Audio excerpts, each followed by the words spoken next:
De acordo com dados do Ministério da Saúde, a busca por medicamentos fitoterápicos no SUS cresceu 161% entre 2013 e 2015. São medicamentos de eficácia comprovada e muitas vezes menos agressivos, mas o fato de os fitoterápicos terem princípios ativos vegetais não muda os cuidados que precisamos tomar com qualquer medicamento. Para conversar sobre os medicamentos fitoterápicos, nós convidamos Ana Cecília Bezerra, especialista em fitoterápicos da Agência Nacional de Vigilância Sanitária, e a professora Damaris Silveira, do Departamento de Farmácia da Universidade de Brasília. E aqui ao meu lado está o jornalista Guilherme Oliveira, que fez a infomatéria sobre o assunto para a Agência Senado. Olá, bem-vindas, muito obrigada por virem aqui participar do Cidadania. E a gente podia começar, então, eu peço que vocês expliquem para os nossos telespectadores o que é um medicamento fitoterápico. É diferente, assim, seja industrializado, manipulado, uma planta medicinal também é um medicamento fitoterápico, inclusive aquele remedinho da vovó, né, o remédio caseiro. O que é um medicamento fitoterápico? Fito é um mundo, a gente pode dizer. Sobre esse termo fitoterápico, é tudo que é utilizado para tratar com planta medicinal. Então, desde um remédio caseiro, chá que a vovó fazia em casa, até um produto industrializado que é vendido na farmácia, é considerado também fitoterápico. E dentro desse mundo, na área regulatória, tem várias classificações. Você tem o fitoterápico, que é feito em farmácia e manipulação, então, a partir de uma prescrição ou um fitoterápico oficinal, pode ser comprado na farmácia e manipulação. Você tem também a planta, que é comprada nas feiras e nos locais de venda de produtos tradicionais, também é chamado fitoterápico. E você tem o medicamento fitoterápico, que é aquele que passou por todos os controles e toda a comprovação da segurança e eficácia. E mesmo dentro de medicamentos fitoterápicos, você ainda tem categorias diferentes, dependendo da forma como foi apresentada a sua comprovação de segurança e eficácia. E quais seriam essas categorias? Desde 2014, a Anvisa republicou as normas e agora vem seguindo a tendência mundial de separar os fitoterápicos em duas categorias, que uma categoria é para resgatar esse uso tradicional, chamada de produtos tradicionais fitoterápicos. Então, são produtos que são controlados, eles apresentam todo o controle que se pede a qualquer outro medicamento da Anvisa, mas eles não passam por todas as etapas de testes, não clínicos e clínicos. Eles são registrados comprovando sua segurança e eficácia com base no uso tradicional. Eu tenho que demonstrar que aquele produto tem pelo menos 30 anos de uso no ser humano de forma segura e efetiva. Essa é uma classe, que são dos produtos tradicionais. A outra classe são os medicamentos fitoterápicos, que eles passam exatamente pelos mesmos testes que passam qualquer outro medicamento convencional. Eles têm toda uma comprovação de qualidade e segurança e eficácia baseada em estudos não clínicos, que são aqueles que são feitos em animais, para garantir a segurança dos estudos nos seres humanos, para, por fim, ser liberado o uso no mercado para toda a população brasileira. Agora, e antes dessa parte, né, da regulamentação, tem a pesquisa, né? Como que é feita essa pesquisa? Como que se descobre um medicamento fitoterápico? Bom, você tem várias abordagens. As mais utilizadas são duas. A primeira, quando você faz a pesquisa com base no conhecimento tradicional, ou seja, no uso popular. Então, já existe uma planta, por exemplo, uma planta que as pessoas usam para um determinado fim, como anti-inflamatório. Então, mas não se tem ainda nenhum estudo para comprovar que essa ação realmente existe, né? Então, você toma essa planta e faz todos os estudos com base, buscando comprovar ou não essa informação que vem da população. Esse é um caminho. Um outro caminho é mais aleatório. Por exemplo, você tem uma diversidade imensa no país, a gente tem vários biomas, muitos deles ameaçados, então é até importante que se conheçam essas plantas. Então, você pode obter alguma planta e começar o estudo que eu falo do zero, né? Tomar uma planta do cerrado, por exemplo, e fazer todos os estudos buscando alguma atividade farmacológica que ela tenha. E daí sim pode até gerar um medicamento, um produto fitoterápico no futuro. Então são duas abordagens, as duas são válidas. Uma é mais rápida que a outra, que é aquela ao qual que você já dirige a pesquisa para um conhecimento que a população já tem, né? O que resta ao pesquisador é comprovar se essa informação que vem da população realmente procede. Então, é uma etapa demorada, né? Você tem que fazer toda a pesquisa básica, conhecer o que tem na planta, são centenas de substâncias ali, um chá contém mais de 100 substâncias ali que você pode ingerir, né? E depois dessa fase ainda vem os estudos pré-clínicos e clínicos, porque aí é uma planta que vai ser nova. Como é que está a questão da produção de medicamentos fitoterápicos no Brasil? A relação entre os pesquisadores e as empresas, ela está bem azeitada? Existem problemas de burocracia, de investimento, para a gente realmente chegar na etapa final com uma variedade de produtos no mercado de empresas que disponibilizam? Há essa conversa, essa interlocução entre a empresa, a indústria farmacêutica brasileira e a academia ainda precisa avançar mais. Já existe alguma conversa, alguns trabalhos juntos, mas, bom, é uma opinião minha, tá? Ela ainda precisa evoluir. Ainda é muito incipiente essa interação empresa-universidade. E é claro, nós temos problemas de financiamento, existe um pouco de financiamento na área de fito, né? Mas ainda precisa avançar mais e ainda precisa a empresa brasileira investir nesse mercado, que é um mercado que está em ampla, em franca expansão, não só no Brasil, mas no mundo. Nós somos privilegiados, a nossa flora é fantástica, nós temos muitas plantas que já são utilizadas pela população e que carecem de um estudo mais aprofundado. E existe muita pesquisa nas universidades. O que falta é sentar empresa e academia e falar o que vocês querem, o que nós queremos e então avançar para o desenvolvimento de um produto. Uma vez que o produto já é considerado um medicamento, ele precisa ser prescrito, tem que ter uma prescrição médica, qualquer médico pode receitar, como é que é isso? Como o fitoterápico no Brasil é medicamento, ele segue as mesmas regras que qualquer outro medicamento comercializado no Brasil. Então, de praxe, os dentistas e médicos já podem prescrever a maior parte dos medicamentos e existe uma classe dentro desses produtos que são restritos à prescrição médica, que são aqueles produtos ou de maior risco ou que demandam um diagnóstico antes da prescrição. Então, essa classe é restrita, que vem com a tarja vermelha de venda sob prescrição médica para o profissional médico. Fora isso, hoje no Brasil tem vários profissionais que podem prescrever fitoterápicos. Eles indicam por meio de autorização dos seus conselhos de classe. É cada conselho profissional que regulamenta, como conselho de farmácia, de enfermagem, de nutrição, que estão trabalhando nessa regulamentação. E hoje já tem vários desses produtos que são isentos de prescrição médica, que podem ser prescritos por esses outros profissionais. E os profissionais estão prescrevendo, eles conhecem esses medicamentos, estão em contato com os pesquisadores, sabem o que existe, o que pode ser usado?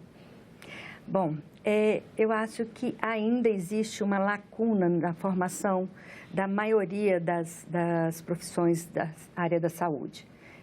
Por exemplo, se você tomar um curso de medicina, são raríssimos no país que têm uma disciplina, uma formação voltada para a prescrição de fitoterápicos.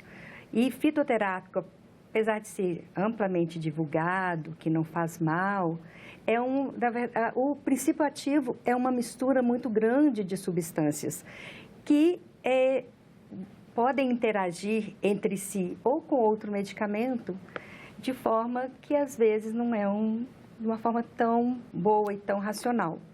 Então, há necessidade de uma formação nessa área. Há alguns anos, o Ministério da Saúde tentou e ofereceu um curso para formação, por exemplo, para os médicos, né?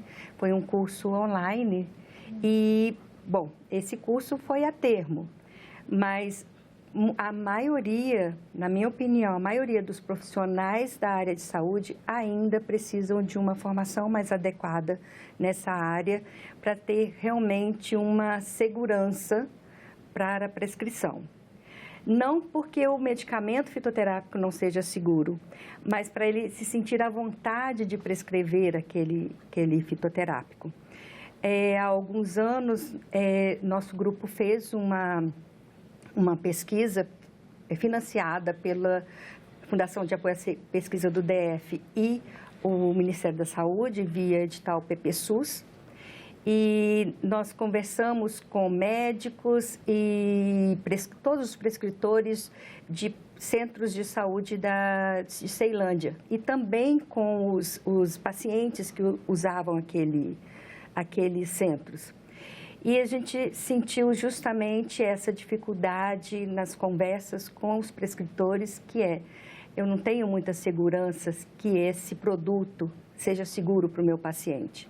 Isso foi até gerado um manual, uma cartilha que foi distribuída para esses prescritores, justamente mostrando a racionalidade que é possível com a prescrição dos fitoterápicos. Então, é por aí. Precisa de mais formação na área. A Anvisa tem alguns documentos onde ela traz algumas instruções sobre o uso de determinadas plantas, determinados remédios, posologia, contraindicações, enfim, forma de usar. Eu gostaria de saber como esses documentos, esses formulários são elaborados, quais plantas são selecionadas para serem incluídas ali e como. Só voltando à questão anterior, o Brasil tem uma política nacional de plantas medicinais e fitoterápicas já desde 2006. E nessa política tem o incentivo à maior prescrição. Então, era necessário que as universidades trabalhassem com isso, implementassem mais cursos de fitoterapia, colocassem esse curso como obrigatório, porque na maioria das vezes ele é optativo. Por isso, a gente não tem tanta fitoterapia ainda entre os profissionais, mas espera-se que com o tempo isso melhore. Os profissionais que hoje quiserem prescrever podem ter acesso a muitos documentos no site da Anvisa.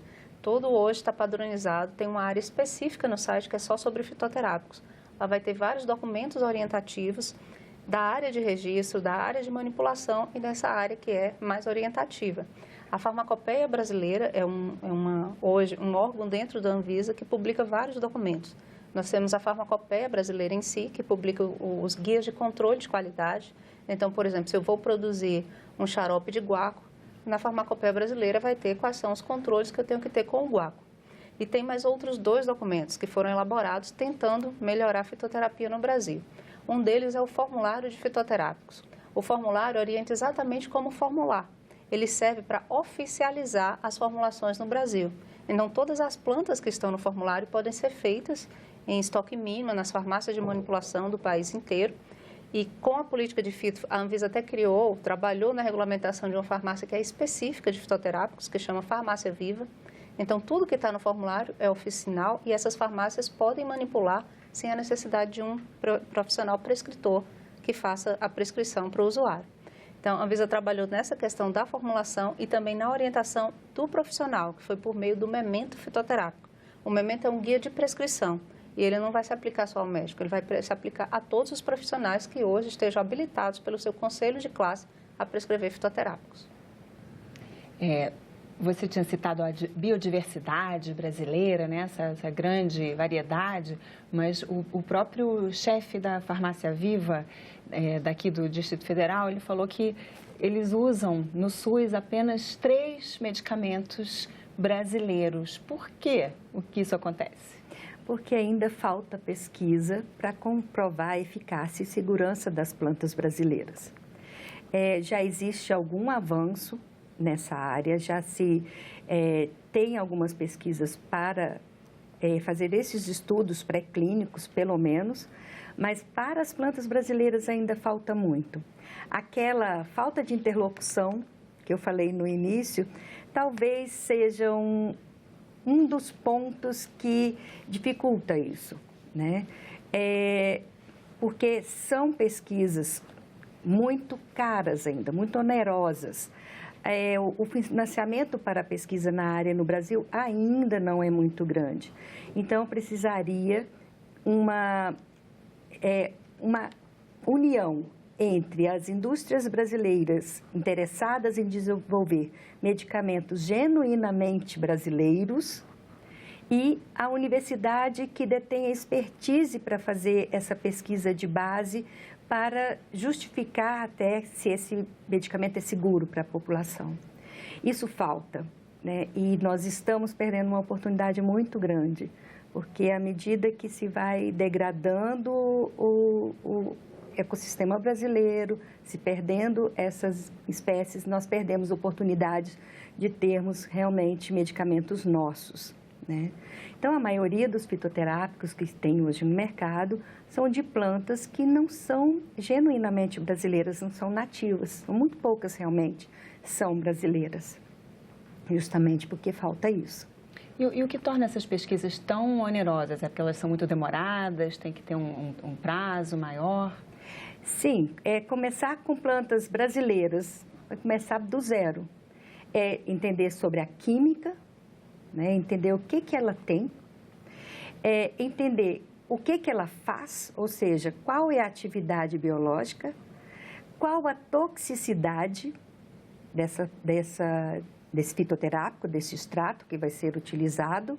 A partir daí, fazer ensaios pré-clínicos, que podem ser in vitro e in vivo, ou seja, usando animais, e depois se passar para clínico, que são esses ensaios com humanos. Então, realmente é demorado, porque são muitas etapas, é começar basicamente do zero. No Brasil, a gente está começando agora. Sempre teve muita pesquisa, mas são pesquisas que a gente pode dizer que são picadas. Você tem um grupo que estuda uma planta, mas faz só estudos animais, tem um outro grupo que faz só desenvolvimento, e você não tem um estudo completo de cada uma dessas espécies para se chegar no registro. Só exemplificando, a gente tem cerca de 55 mil espécies medicinais no Brasil e tem 300 fitoterápicos registrados aqui no Brasil, enquanto na Alemanha você tem 10 mil fitoterápicos registrados. E desses 300, menos de 25% são de plantas brasileiras, porque não tem esses dados para as plantas brasileiras. São pouquíssimas que passaram por todas essas etapas.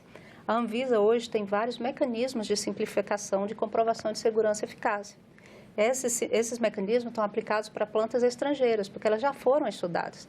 Você tem plantas como o ginkgo biloba, como a valeriana, que tem vários estudos clínicos que mostram a sua segurança e eficácia. Mas a gente não tem um estudo clínico para o guaco, nenhum estudo clínico completo para a espinheira santa. Então, a gente precisa levantar tudo isso que está faltando. O Ministério da Saúde fez isso por meio de monografias, está financiando editais específicos agora e passar por todas essas etapas. Nem precisaria ser todos esses estudos não clínicos e clínicos, poderia ser também por uso tradicional. Mas no Brasil, até a documentação do uso tradicional está faltando. A elaboração desses documentos, o formulário e o memento, a gente faz a partir da recepção dos fitoterápicos que são feitos nos serviços de fitoterapia no Brasil. Eles trazem todos os fitos que são feitos, a gente avalia quanto à segurança e eficácia e muitas vezes a gente não consegue incluir nesses documentos porque não tem essa comprovação. Muitas vezes a gente não consegue detalhes sobre como esse fitoterápico foi feito, se ele foi extraído com álcool, em que concentração de álcool, quanto foi que realmente era utilizado lá no uso tradicional para mimetizar o uso tradicional.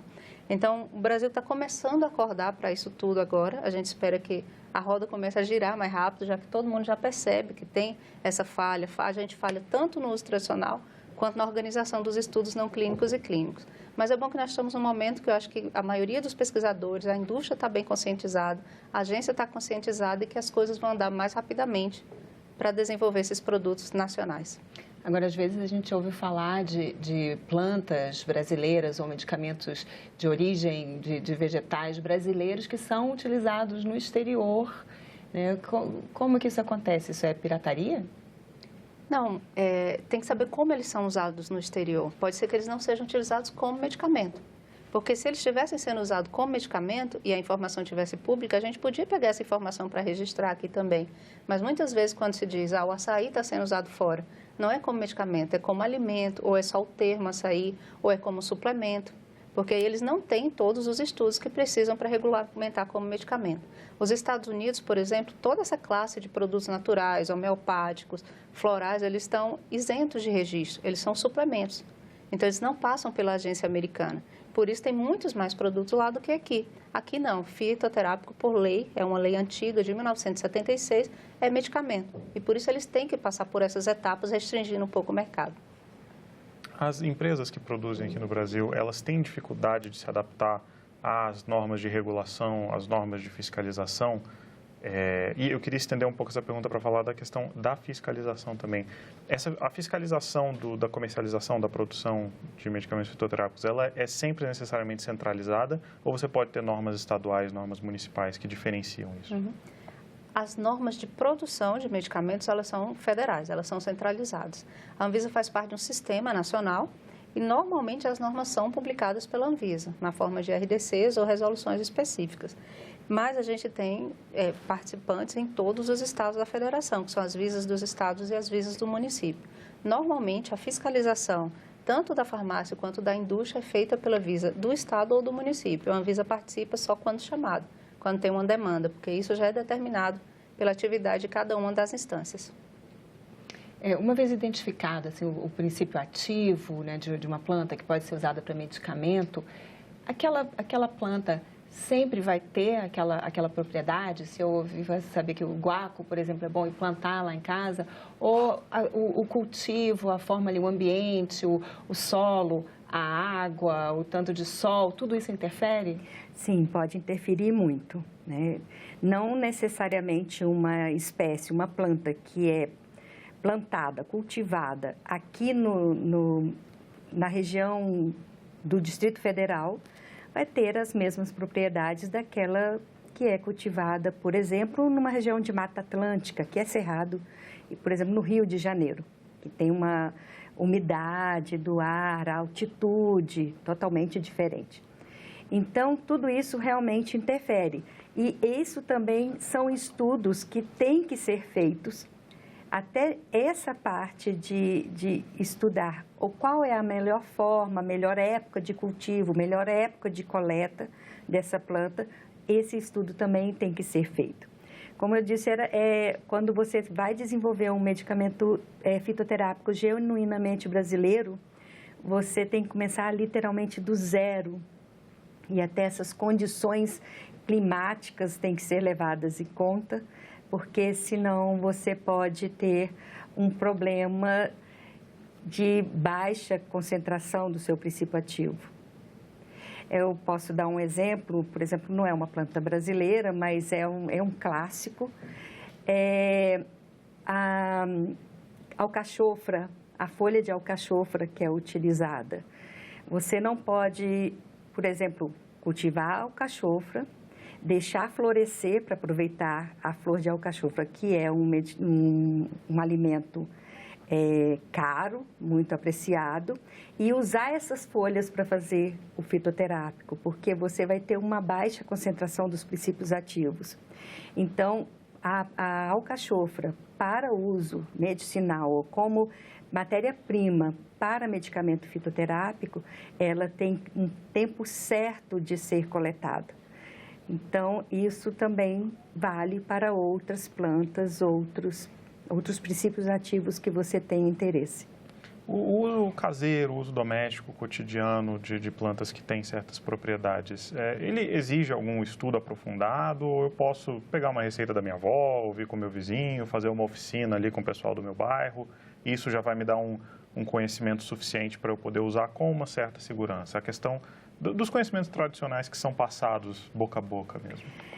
Bom, tem os chazinhos mais comuns, camomila, hortelã, que são muito utilizados, né? Não só para fins medicinal, mas também para próprio prazer de tomar, que são realmente chás muito saborosos.